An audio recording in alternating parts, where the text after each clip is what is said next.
বিশ্লেষকরা মনে করেন পাকিস্তানে ভারতের হামলার পরিধি 2019 সালের চেয়ে অনেক বেশি। পাল্টা জবাবে একাধিক ভারতীয় যুদ্ধবিমান ভূপাতিতের খবর সে আগের সংকটকেও ছাড়িয়ে গেছে। এক উত্তুঙ্গ উত্তেজনা বিরাজ করছে।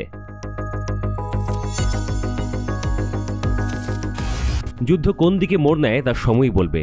তবে আকাশপথে দুই দেশে নিজেদের শ্রেষ্ঠত্ব প্রমাণের অন্যতম ক্ষেত্র তৈরি হয়েছে, নিশ্চয়ই তা বলার অপেক্ষা রাখে না। ভারতের 600টির বেশি যুদ্ধবিমান আকাশ পাহারায় সদা প্রস্তুত। অন্যদিকে পাকিস্তানের অস্ত্রাগারে রয়েছে 410টির বেশি যুদ্ধবিমান। এমনিতেই ভারতের থেকে কম, তার মধ্যে কাল হয়ে দাঁড়িয়েছে শর্তের বোঝা। সেটি কি? পাকিস্তানের বিমান বহরে থাকা প্রায় 75টি F-16 যুদ্ধবিমান কেনা হয়েছে যুক্তরাষ্ট্রের কাছ থেকে। শোনা যাচ্ছে এই যুদ্ধবিমানগুলো ভারতের বিরুদ্ধে ব্যবহার করার উপর অলিখিত নিষেধাজ্ঞা জারি করেছে ওয়াশিংটন, কারণ সে পুরনো এন্ড ইউজার চুক্তি এবং ভূ রাজনৈতিক সমীকরণ। সূত্রের খবর, যুক্তরাষ্ট্র পাকিস্তানকে এই F-16 যুদ্ধবিমানগুলো দিয়েছিল মূলত সন্ত্রাস বিরোধী অভিযানে ব্যবহারের জন্য, বিশেষ করে আফগানিস্তানের প্রেক্ষাপটে। অন্য কোনো রাষ্ট্রের বিরুদ্ধে, বিশেষত ভারতের মতো শক্তিশালী প্রতিপক্ষের বিরুদ্ধে সরাসরি যুদ্ধে এই বিমান ব্যবহারের অনুমতি দেয়নি যুক্তরাষ্ট্র। যদি পাকিস্তান এই শর্ত ভঙ্গ করে, তবে যুদ্ধবিমানে খুচরা যন্ত্রাংশ সরবরাহ এবং রক্ষণাবেক্ষণ চুক্তি বাতিল হতে পারে। এমনকি নিষেধাজ্ঞাও নেমে আসতে পারে ইসলামাবাদের উপর।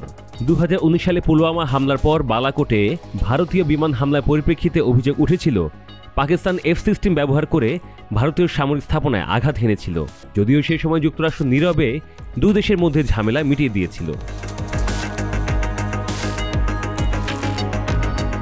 তবে মার্কিন পররাষ্ট্র দপ্তরের সাবেক এক কর্মকর্তা সংবাদ মাধ্যমগুলোকে জানিয়েছেন, এই বিষয়ে যুক্তরাষ্ট্রের খুব বেশি কিছু করার নেই, কারণ এন্ড ইউজার চুক্তির শর্ত আইনিভাবে মানা বাধ্যতামূলক নয়। তবুও প্রশ্ন থেকে যায়, পাকিস্তান কি শেষ পর্যন্ত এই ঝুঁকি নেবে?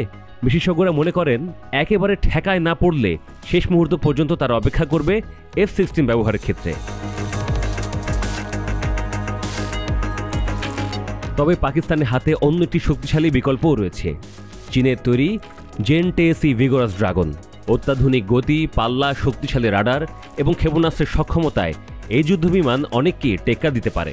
এই বিমানে রয়েছে PL-40 নামক অত্যাধুনিক দূরপাল্লার আকাশ থেকে আকাশ পদ্ধতির ক্ষেপণাস্ত্র, যা ভারতের রাফাল জেটের বিরুদ্ধে একটি শক্তিশালী প্রতিরোধ গড়তে সক্ষম বলে মনে করা হচ্ছে।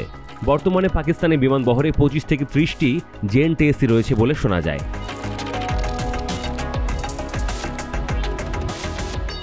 এছাড়াও তাদের নিজস্ব প্রযুক্তিতে তৈরি অত্যাধুনিক মাল্টিরোল যুদ্ধবিমান JF-17 ব্লক 3ও রয়েছে। সব মিলিয়ে পুরনো F-16 হয়তো এই আকাশ যুদ্ধে প্রধান ভূমিকা নাও রাখতে পারে। এখন দেখার, উত্তেজনার ব্যাসার্ধ চওড়া হতে থাকা এই পরিস্থিতিতে পাকিস্তান শেষ পর্যন্ত কোন অস্ত্রের উপর ভরসা রাখে।